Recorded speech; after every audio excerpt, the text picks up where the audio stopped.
Right there. Welcome, Dr. Kelvin. Thank you very much. Thank you very much. Good to be here. Of course, of course. Now, where did you watch the match yesterday? I watched it in the office. I mean, we had to actually tell the patient, Charlie, we are watching Ghana match. Your sickness must wait. Yeah. Today, it's not about you. We have to win the match. And interestingly, by the time I won the match, most of them were cured. So happiness is you know that they say smile and laughter. I'm telling you, it's medicinal. You know, sometimes you just need to hear some good news. You know, when you don't have money, it sends you into a certain kind of vibe. The moment you get the alert, you realize that it wasn't malaria after all. Oh yes, it's true. So the anyway, good news is money.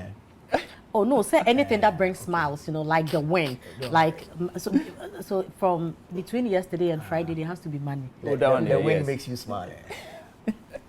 It's okay, hear me roadside. All right, so but we are talking about something very, very important, you know, something that I think steals the joy, the confidence of a lot of men and sometimes even women. Yes. You know, you find it. And so this morning we are talking razor bumps. Yeah.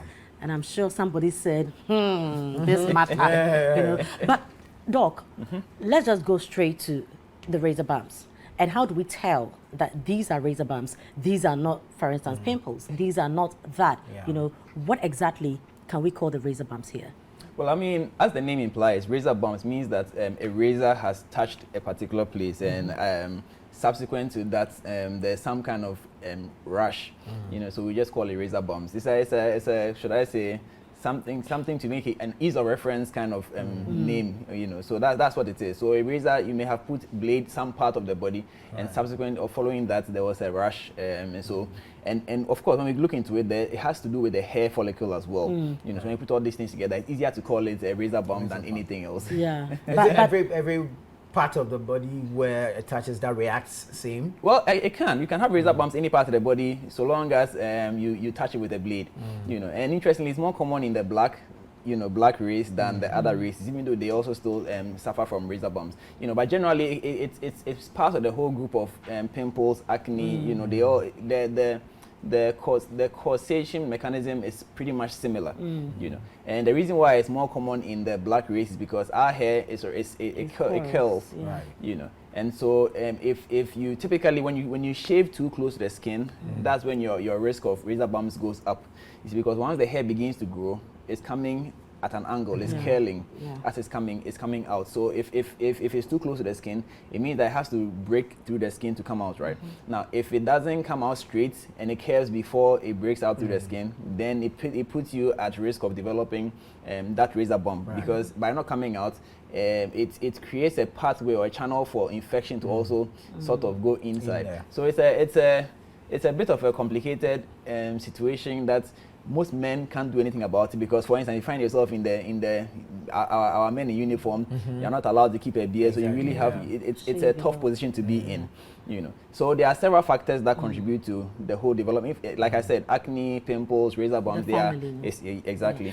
But with razor bumps, you've just mentioned that, as the name suggests, when you use razor, does that mean that nobody has bumps in them? You know, with acne and stuff like that, sometimes there are people who are prone to acne. Yes. You know, can that happen with razor bumps, or razor bumps happens when you apply the razor? Okay, so the reason why I said that they are all they are sort of related is because it's kind of still related to hair. So with acne, the normal hair is trying to grow, but because it's curling or it's curved, you know, it doesn't come out properly, and a portion of it is sort of inside, or it comes out and goes back inside, creating a channel for infection to go into the skin, you know. And so it creates once the bacteria enters there, they infect the hair follicle, and then that's what's called acne, you know. But when it happens in an area where you've actually shaved, then it's kind of called razor bumps. So even though they have different names, we sort of deal with them about the same way. It's because what would help you prevent razor bumps can also help you reduce the significance of how serious or severity of acne that you suffer. But of course, on the other hand, acne too has some hormonal interplay. You know, so whereas some people will actually do all the things that they are supposed to do to reduce it, but because of the hormones, the hormonal situation, or the skin type. You know, some people have oily skin, you know, which sort of predisposes you to acne because, and pimples for that matter, you know, because the oil sort of blocks the pores, you know, and does not allow free flow of whatever, you know, because the pores are serving a purpose, you know, but if they are blocked, that means whatever was supposed to come out is no longer coming out, it's stuck in there. And anything that the body secretes is rich medium for bacteria. So if it stays in the place, let me back it up a bit. Okay. There are bacteria on your face as you are sitting here. You know, as you go about your daily activity, there are bacteria that live on your face. They live in your eyelashes. They live everywhere. They are in your mouth. You see, but they are not. They don't colonize the place, or they don't take over the place, because there are mechanisms in place to also keep them in check. You know, so when these mechanisms are disrupted, so let's say the pore is closed. You know, if the pore was open, as the secretion, the sweat was coming out and other things are going in, it keeps the bacterial population in check. But once it's blocked, then, you know, there's a disruption in the normal environment. Then the bacteria also take advantage and they start multiplying. So then you have an infection which presents as an acne, you know, or presents as a razor bump if you find yourself in a place where the hair follicle was supposed to be. You see, because when you shave, like I mentioned, when you shave too close to the skin, one, you end up with cuts on your skin. So that's the first thing. So bacterial infection is able to enter the skin through those cuts. That's number one.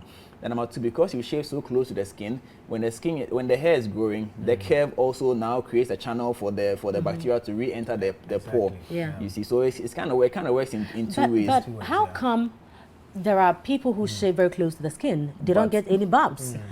Others too will get it. So what happens? Is it that people are not doing it properly? They are using certain products, they are not using the correct razor? What exactly is the issue? Or even how the hair grows. Exactly, everything you said is true, because there's also a third way, habit. So some people shave and they keep touching their face. Okay.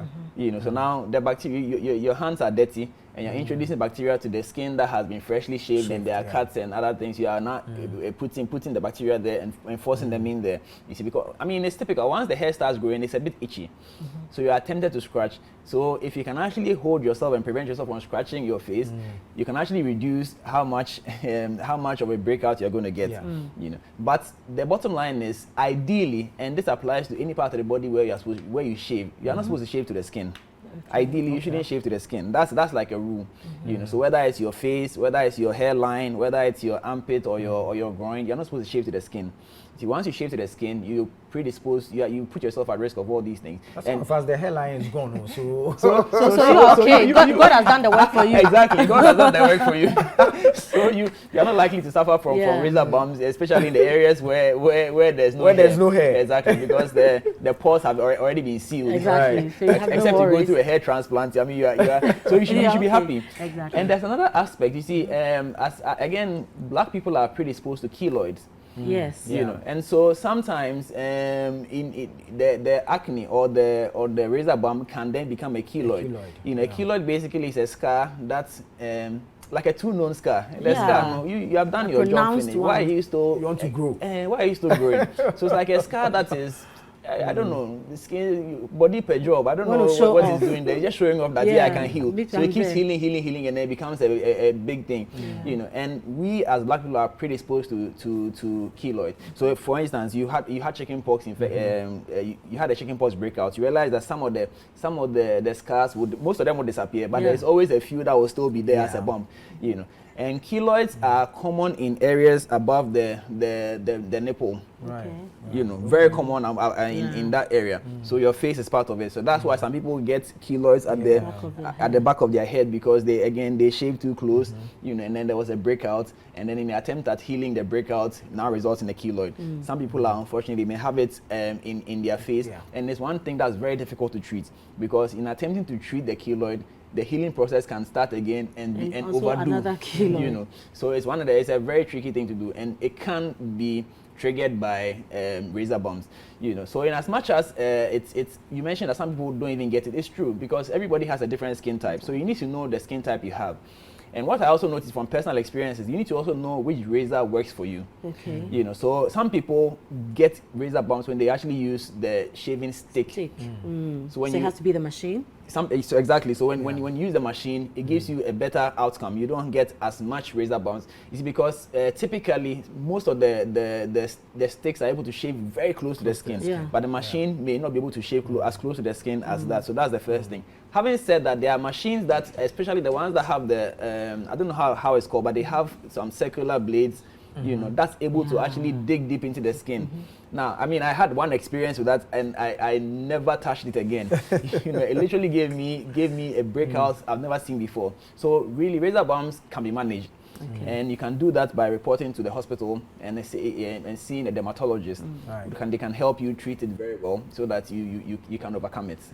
Awesome. Great. Doctor, you may want to share your handles with us so we can find you.